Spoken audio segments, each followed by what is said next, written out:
पूजेसाठी पाळी पुढे ढकलण्याच्या गोळ्या घेताय, मग हे वाचाच. हो, घ्याव्या लागतात ना गोळ्या. आता परवाच घेतली. आमच्याकडे सत्यनारायणाची पूजा होती म्हणून घरकाम करणारी 27 वर्षांची कल्याणी सांगते. कल्याणीला 2 मुलं आहेत. तिच्या सासूबाई देवाचं खूप करतात. घरात दुसरी कोणी सवाष्ण बाई नसल्याने घरात पूजार्चा असेल तर कल्याणीलाच सगळी कामं करावी लागतात.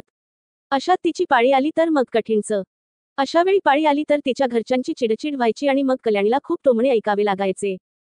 पण काही वर्षांपूर्वी गुलाबकावलीचं फूल सापडावं आणि सगळ्या समस्या दूर व्हाव्यात अशी गोष्ट सापडली. ती गोष्ट म्हणजे पाळी पुढे ढकलणाऱ्या गोळ्या. सणवार काय कमी असतात का या सीझनमध्ये? माझ्या घरच्यांचं सोवळं ओवळं कडक आहे. बरं, ज्यांच्या घरी मी काम करते त्या बायकाही विचारतात, गौरी, गणपतीच्या काळात पाळी तर नाही ना? त्यांच्याही बरोबर आहे. खोटं कसं बोलणार देवाच्या कामाला? मग त्या म्हणतात येऊ नको. कधी कधी तर पैसेही बुडतात. मग या सगळ्यांपेक्षा गोळ्या घेतलेल्या काय वाईट? कल्याणी विचारते. ऑगस्ट महिना आला की सुरू होतो सणांचा सीझन. फुलं, पूजेचं साहित्य, सत्यनारायणाच्या पोथ्या, धूप, अगरबत्ती आणि मिठाई यांच्याबरोबरच आणखी एका गोष्टीची मागणी खूप वाढते, ती म्हणजे पाळी पुढे ढकलण्याच्या गोळ्या. गणपती महालक्ष्म्यांच्या काळात या गोळ्यांची मागणी प्रचंड वाढते. बायका खास करून याच काळात या गोळ्या घेतात. दिवसाला कमीत कमी 10 ते 15 स्ट्रिप्स जातात, राजू झोरे सांगतात. बुलढाण्यातल्या देऊळगाव राजात त्यांचं मेडिकल स्टोअर आहे. त्यांनी दिलेल्या माहितीवरून लक्षात येतं की फक्त शहरांतच नाही तर खेडोपाडीही या गोळ्यांचं प्रस्थ वाढलेलं आहे. कारण एकच, सणावाराच्या काळात घरात विटाळ नको. भारतासारख्या देशात अजूनही मासिक पाळीबद्दल खुलेपणाने बोललं जात नाही. मासिक पाळीच्या काळात महिलांवर अनेक बंधनं असतात. अनेक राज्यांमध्ये अजूनही पाळीच्या काळात महिलांना घराबाहेर वेगळं बसावं लागतं, थंडी वाऱ्यात गोठ्यात झोपावं लागतं. अशात धार्मिक कार्यांमध्ये सहभागाची तर बातच नको. पण धार्मिक कार्यांची, सणावारांची सगळी जबाबदारी तर घरातल्या बायकांवरच असते. अशात त्यांची पाळी आली तर मग ढिगभर कामांची उस्तवार कोण करणार? ती उस्तवार करण्यासाठी बाई मोकळी राहावी म्हणून विज्ञान आहे ना मदतीला. सणावारात पूजेर्चेत पाळीचं वेग नको म्हणून महिला या गोळ्या सर्रास आणि सतत घेतात. आमच्याकडे या गोळ्या घेण्यासाठी येताना महिला कोणत्याही डॉक्टरचं प्रिस्क्रिप्शन आणत नाहीत. सहसा त्यांनी डॉक्टरला काही विचारलेलं नसतं. त्यांच्या घरी काही कार्य असलं की त्या गोळ्या घेतात. सहसा 3 गोळ्या पुरतात, पण आजकाल बायका 6-7 गोळ्याही घेऊन जातात एका वेळेस, राजू सांगतात. या गोळ्यांचे काही साईड इफेक्ट? सह्याद्री हॉस्पिटलमध्ये स्त्रीरोग तज्ज्ञ असणाऱ्या डॉक्टर गौरी पिंपराळकर म्हणतात, या गोळ्या स्त्रीरोग तज्ज्ञ डॉक्टर रेकमेंड करत नाहीत. त्या पुढे सांगतात, एस्ट्रोजेन आणि प्रोजेस्टेरॉन असे 2 हार्मोन्स स्त्रियांच्या शरीरात असतात, त्यावर पाळीचं चक्र आधारित असतं. पाळी उशिरा यावी म्हणून या हार्मोन्सच्याच गोळ्या घ्याव्या लागतात. एका परीने या गोळ्या हार्मोन्सच्या चक्रावर परिणाम करतात.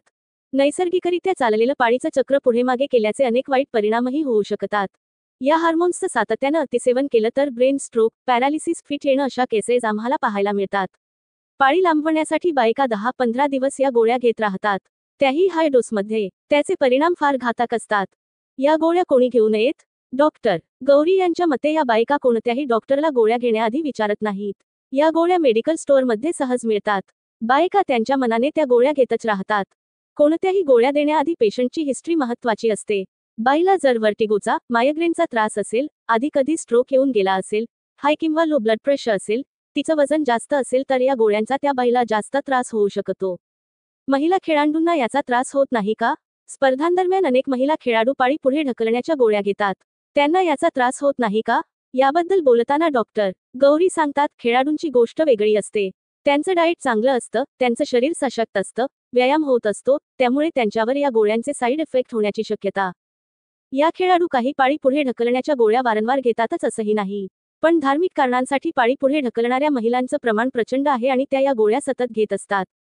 हो, मी पाळीतही गणपतीच्या आरतीला जाते. पाळीत महिलांना घराबाहेर बसवण्याचे प्रकार किमान शहरी भागात कमी झाले असले तरी धार्मिक कार्यांमध्ये पाळी सुरू असताना महिलांनी सहभागी होणं अजूनही निषिद्धच आहे. त्यामुळेच अनेक महिला या गोळ्यांचा वापर करताना दिसतात. देव असं म्हणत नाही की पाळीत माझी पूजा करू नका किंवा धार्मिक कार्य करू नका. त्यामुळे चुकीच्या समजुतींमुळे आरोग्याशी खेळू नका, असं डॉक्टर गौरी सांगतात. मासिक पाळी ही अपवित्र नाही. ते निसर्गाचं देणं आहे. ते आनंदाने स्वीकारलं पाहिजे. बायका पाळीत मंदिरात जात नाहीत, सणावाराच्या वेळेस गोळ्या घेऊन पाळी पुढे ढकलतात, हे पूर्णपणे चुकीचं आहे. मला अनेक गणपतींच्या आरतीचं बोलवणं असतं. तेव्हा माझी पाळी असेल तरी मी जातेच. मला काही असं सांगता येत नाही की माझी पाळी सुरू आहे तर मी येणार नाही. शिवाशिवी किंवा विटाळासारख्या कुप्रथा बंद व्हायला हव्यात आता, त्या नमूद करतात.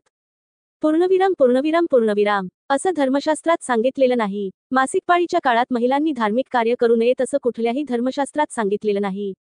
पूर्वीच्या काळी महिलांना आराम मिळावा आणि स्वच्छता पाळली जावी म्हणून महिलांना बाजूला बसायची पद्धत होती. पण आता त्याची गरज नाही. समजा घरात एकटीच बाई असेल आणि तिची पाळी आली तर तिने नैवेद्याचा स्वयंपाक करू नये का? जरूर करावा. तसंही आपण नैवेद्य दाखवतो तेव्हा त्यावर तुळशीपत्र किंवा दुर्वा ठेवतो, म्हणजेच ते पवित्र करून देवाला अर्पण करतो. मग पाळीतही नैवेद्य केला तरी हरकत नाही. पूजा करायलाही. महिला जर गोळ्या घेऊन पाळी लांबवत असतील तर हे पूर्णपणे चुकीचं आहे. एक लक्षात घ्यायला हवं की देव रागवत नाही, शासन करत नाही, तो क्षमाशील आहे. त्यामुळे देव कोपेल असं सांगत धर्ममार्तंड जी भीती लोकांना घालतात, त्या भीतीपोटी लोकांनी, विशेषतः महिलांनी त्यांच्या आरोग्याचं नुकसान करू नये, असंही ते पुढे सांगतात. मी गोळ्या घेते पण मला त्रास झालेला नाही. एक खाजगी कंपनीत उच्चपदावर काम करणारी मेघा सांगते की तिने घरच्या अशा कार्यांच्या वेळेस या गोळ्या घेतल्या, पण तिला काही साईड इफेक्ट जाणवलेला नाही. पाळीत पूजा नको असल्या गोष्टी मी मानत नाही पण माझ्या सासूबाई फार मानतात. त्यांच्या समाधानासाठी मी गोळ्या घेते. मध्यंतरी आम्ही आमच्या कुलदेवीच्या दर्शनाला गेलो होतो. त्यावेळेस सासूबाईंच्या सांगण्यावरून मी गोळ्या घेतल्या. मला काही त्रास झालेला नाही. या गोळ्यांचे साईड इफेक्ट होतात की नाही यावरून तज्ज्ञांमध्ये मतमतांतरं असली तरी फक्त जुनाट, कुप्रथांसाठी महिला त्यांच्या आरोग्याला असणारा संभाव्य धोका पत्करणार आहेत का हा प्रश्न